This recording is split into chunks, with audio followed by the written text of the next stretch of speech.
ये सबसे पहले जो ऑफिशियल नोटिफिकेशन है उसको आपको दिखाते हैं कि इसमें जो है क्या क्या जानकारी मेंशन की गई है, फिर बताएंगे कि आपको जो है कैसे फॉर्म को भरना है। नोटिफिकेशन राज्यपाल सचिवालय बिहार राजभवन पटना के द्वारा जो है इसको जारी किया गया है, क्योंकि भर्ती जो है राजभवन पटना में ही निकाली गई है। ठीक है, अब इसमें देखेंगे तो दो प्रकार के जो है पदों पे भर्ती निकाली गई है। पहला आपका पोस्ट होने वाला है पुस्तकालय अध्यक्ष जो होते हैं, जैसे कि लाइब्रेरियन होते हैं, उनके पदों पे निकाली गई है। और एक जो है असिस्टेंट लाइब्रेरियन के पदों पे यहाँ पे भर्ती निकाली गई है। ठीक है, और इसका जो आवेदन होगा ना पूरी तरह से निबंधित डाक के माध्यम से, स्पीड पोस्ट के माध्यम से होगा। आप घर बैठे ऑनलाइन आवेदन नहीं कर सकते हैं, इन बातों को ध्यान रखिएगा। और जो भी आपका भर्ती होगा अस्थायी नियुक्ति होगा, ऐसा नहीं है कि संविदा के आधार पर आप काम करेंगे तो कहीं ना कहीं अच्छा आपका पोस्ट होने वाला है। देखिए, हम बात कर लें पदों की तो एक जो है पद यहाँ पे रखे गए हैं। ऐसा नहीं है कि बहुत बड़ी भर्ती है, लेकिन हाँ एक एक पोस्ट यहाँ पे निकाले गए हैं, जिसमें बताया गया है कि लेवल 6 के तहत 35,400 से लेकर 1,12,400 रुपया जो है आपको मानदेय यहाँ पे मिलेगा लाइब्रेरियन के लिए। ठीक है, और कोई असिस्टेंट लाइब्रेरियन के पदों पे भर्ती होते हैं तो उनको 19,900 से लेकर 63,200 रुपया लेवल 2 के तहत जो वेतन है उनको मिलेगा। ठीक है, अब यहाँ पे बताया गया है कि इसमें जो है कौन लोग फॉर्म को भरेंगे, क्वालिफिकेशन उनके पास क्या होनी चाहिए। तो सबसे पहले आप भारत के नागरिक हैं तो फॉर्म को भर सकते हैं। ऐसे नहीं है कि राजभवन से भर्ती निकाली गई है तो केवल जो पटना के लोग हैं वही फॉर्म को भरेंगे। आप किसी भी डिस्ट्रिक्ट से आते हैं तो फॉर्म को भर सकते हैं।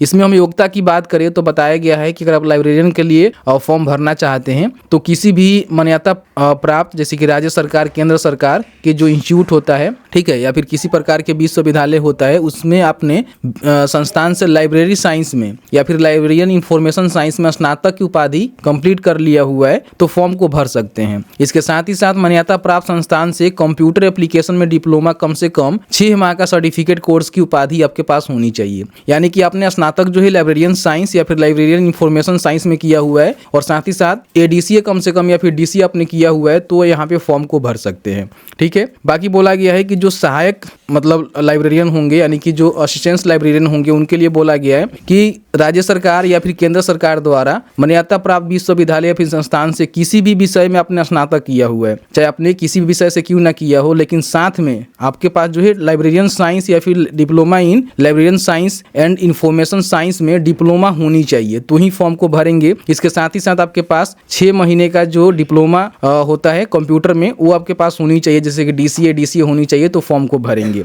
तो ध्यान रखिएगा, दोनों के लिए अलग अलग क्वालिफिकेशन रखे गए हैं। जो लोग कंप्लीट करेंगे क्वालिफिकेशन वही जो है फॉर्म को भरेंगे। बाकी हम उम्र सीमा की बात करें तो कम से कम आपका जो उम्र है ना 1/8/2024 को 21 वर्ष होनी चाहिए। अधिकतम उम्र की हम बात करें तो अलग अलग कैटेगरी के हिसाब से अलग अलग जो है उम्र सीमा रखे जाते हैं। जैसे कि मान लीजिए आप SC ST हैं तो महिला पुरुष के लिए 42 वर्ष आपको उम्र सीमा मिल सकता है। इस तरह से आप जनरल हैं तो 40 वर्ष, इस तरह से आपको देखने को मिलता है। तो जो भी GDS के द्वारा जो अधिकतम उम्र सीमा तय की जाती है वही यहाँ पे लागू होने वाला है। ठीक है, बाकी यहाँ बताया गया है कि जो भी आपका उम्र की गणना है मैट्रिक अथवा जो भी समकक्ष परीक्षा के प्रमाण पत्र में आपका डेट ऑफ बर्थ होगा उसी के बिहाफ पे उसको काउंटिंग की जाएगी। इसमें हम शुल्क की बात कर ले तो देखिए पोस्ट एक है लेकिन शुल्क देखेंगे तो अच्छा खासा इसमें रखा गया है। लाइब्रेरियन के लिए अगर फॉर्म भरेंगे तो 2,000 रुपये आपको जो है डिमांड जो ड्राफ्ट होता है यानी कि DD होता है उसके माध्यम से आपको जो भी बयान प्राधिकारी राज्यपाल सचिवालय बिहार पटना के नाम से जो है आपको DD बनाकर यहाँ पे भेजना होगा, जो कि नॉन रिफंडेबल होता है, पैसे आपको वापस नहीं मिलेंगे। ठीक है, इन बातों को ध्यान रखिएगा। तो 2,000 रुपये का DD बनाकर आपको एप्लीकेशन के साथ अटैच करके भेजना होगा। बाकी आप असिस्टेंट लाइब्रेरियन के लिए फॉर्म भरेंगे तो 1,000 रुपये का DD बनाकर आपको इनके फेवर में आपको देना होगा, जो कि नॉन रिफंडेबल होगा, ये पैसे वापस नहीं होंगे। ठीक है, नीचे आएंगे तो बताया गया है कि किस तरह से आपको फॉर्म को भरना है। देखिए, बताया गया है कि जो भी इनका विज्ञापन प्रकाशित हुआ है, ठीक है, उससे 1 माह के अंदर, ठीक है, जो भी निबंधित डाक होता है, स्पीड पोस्ट होता है, उसके माध्यम से शाम के 6 बजे तक आप जो है इनके जो ऑफिशियल यहाँ पे कार्यालय है यहाँ पे आपको भेजना होगा अपने एप्लीकेशन फॉर्म को भर के और साथ में जो भी अपना डॉक्यूमेंट के साथ अटैच करके। ठीक है, तो ये वाला जो है एड्रेस है, देख सकते हैं कि प्रधान सचिव राज्यपाल सचिवालय पोस्ट राज्य भवन पटना पिन कोड के पते पे आपको सेंड करना होगा। बताया गया है कि इसमें जो भी आपका शैक्षणिक योग्यता प्रमाण पत्र है उसका फोटोकॉपी करा लीजिएगा। आपके पास किसी प्रकार की अनुभव प्रमाण पत्र है तो उसका भी फोटोकॉपी, आवासीय प्रमाण पत्र, जाति प्रमाण पत्र, जन्म तिथि से संबंधित प्रमाण पत्र आपको फोटोकॉपी कराकर उसका सेल्फ अटेस्टेड जो कॉपी होता है उसको अटैच करके आपको जो है एप्लीकेशन के साथ भेजना है। जो भी लोग आवेदन करेंगे उनका जो है सबसे पहले स्क्रीनिंग की जाएगी और उसके बाद उनका जो है शॉर्ट लिस्टिंग होगी। उसके बिहाफ पे उनको जो है इंटरव्यू के लिए बुलाया जाएगा और इंटरव्यू के आधार पे नियुक्ति पत्र राज्यपाल सचिवालय राजभवन बिहार पटना द्वारा निर्गत किया जाएगा। नियुक्ति किए जाने वाले व्यक्तियों के बीच एक एग्रीमेंट किया जाएगा। उसी एग्रीमेंट के आधार पे आपको जो है जॉब दी जाएगी और आपको जो है जॉब करने का मौका मिलेगा। ठीक है, थोड़ा सा नीचे आएंगे, देखेंगे इन्होंने जो है फॉर्म भी दिया हुआ है जिसको भर के आपको भेजना है। बताते हैं कैसे आपको फॉर्म को भरना है। यहाँ पे सबसे पहले जो है फोटो आपको लगाना है जो कि पासपोर्ट साइज होनी चाहिए। यहाँ पे जो भी आवेदक है या फिर आवेदिका है उनका नाम लिखेंगे, उनके माता पिता का नाम लिखेंगे, अस्थायी पता यहाँ पे लिखेंगे, जो भी उनका वर्तमान पता है यहाँ पे मेंशन कर देंगे मोबाइल नंबर के साथ। नीचे आएंगे तो यहाँ पे बोला गया है कि आधार संख्या, जन्म तिथि, उनका शादी की स्थिति बताएंगे कि हुआ है कि नहीं हुआ है। 1/8/2024 को उनका उम्र कितना हो रहा है वो यहाँ पे बता देंगे। कोटि बताएंगे किस कोटि से आते हैं, यहाँ पे आपको कोटि देखने को मिल जाएगा। बाकी अपना जो भी शैक्षणिक योग्यता प्रमाण पत्र है जैसे कि मैट्रिक और इसके ऊपर के जो भी क्वालिफिकेशन है आपको बताने होंगे। तो सबसे पहले मैट्रिक की जानकारी लिखेंगे,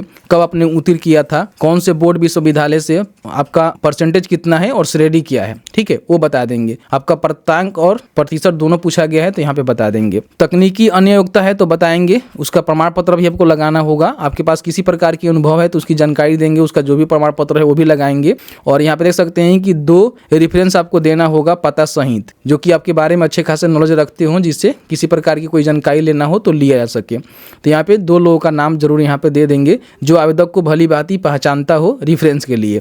तो यहाँ पे 2 लोगों का नाम लिखेंगे और जो भी उनका एड्रेस होता है, मोबाइल नंबर भी मेंशन कर दीजिएगा, अच्छा रहेगा। फिर यहाँ पे अपना नाम लिखकर आपको घोषणा करना है कि मैं जो भी जानकारी दे रहा हूँ जानकारी सही है। भविष्य में किसी प्रकार की गलत जानकारी पाई जाती है तो मेरे विरुद्ध जो है जो भी कार्रवाई है वो की जा सकती है। यहाँ पे तिथि लिखेंगे और जो भी आवेदक का सिग्नेचर है इसको मेंशन करेंगे यहाँ पे, और इसको जो भी अपना डॉक्यूमेंट है उसको लगाकर जो भी इनके द्वारा बताया गया है पता ना यहाँ पे आपको भेज देना है। ठीक है, इसको डाउनलोड करना चाहते हैं तो सबसे पहले आपको राज्य भवन का जो ऑफिशियल पोर्टल है यहाँ पे आपको आना होगा। नीचे हमने लिंक दे दिया हुआ है, क्लिक करके आएंगे। यहाँ पे देखेंगे तो आपको जो है विज्ञापन का बटन देखने को मिलेगा, इस पे क्लिक करेंगे तो यहाँ पे देखेंगे 9 जनवरी को जो है इनका नोटिफिकेशन आया हुआ है। तो आप समझिए कि 9 या फिर 8 फरवरी तक अपना जो फॉर्म है वो भर सकते हैं। ठीक है, देखिए यहाँ बताया गया है कि 8 फरवरी तक अपना जो समाप्ति तिथि है वो बताया गया है, तो फॉर्म को भर सकते हैं। तो यहीं से नोटिफिकेशन को डाउनलोड करेंगे और सभी इन्फॉर्मेशन को पढ़ेंगे। अप्लाई करना चाहते हैं तो इसी के बिहाफ पे अपना एप्लीकेशन फॉर्म बाई पोस्ट यहाँ पे सेंड कर सकते हैं। वीडियो देखने के लिए बहुत बहुत धन्यवाद।